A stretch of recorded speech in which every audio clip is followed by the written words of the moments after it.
This is what it was like in Switzerland 100 years ago. The Belle Époque, the Golden Age.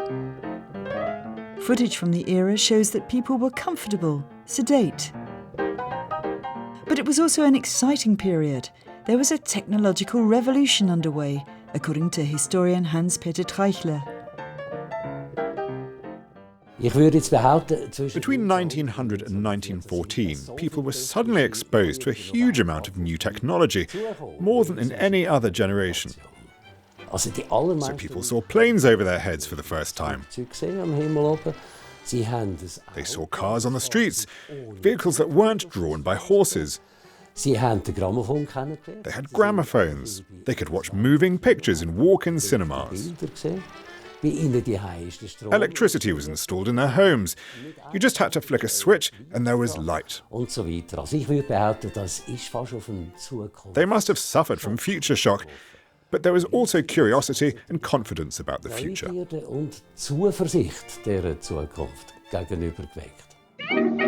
Businesses were booming. Textiles were the mainstay of Swiss industry, employing nearly half of the country's industrial workforce. Company bosses were able to start the century with absolute confidence. In Switzerland, the economy was in great shape. This led to an economic boom before the First World War. And that was mainly due to the unbelievable productivity of industries. It was also thanks to the enterprising spirit of a new breed of factory owners. A new upper class of rich industrialists emerged.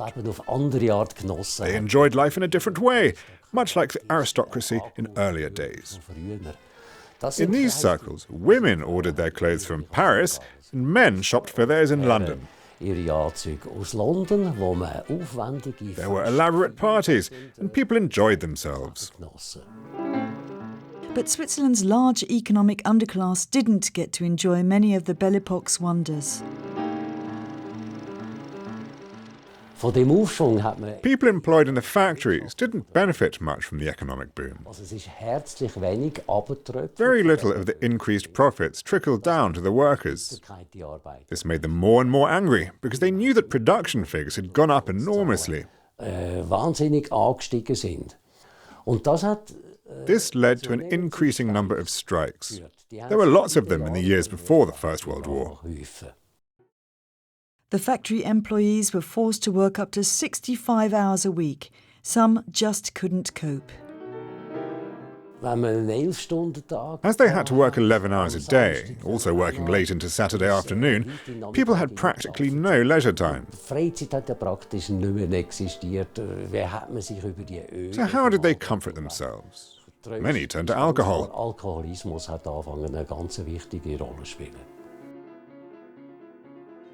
The Belle Époque was a fascinating time because of all the technological innovations which completely changed everyday life.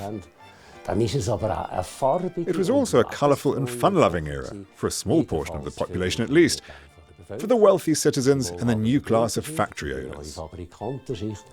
But for the workers, it was just the start of their problems.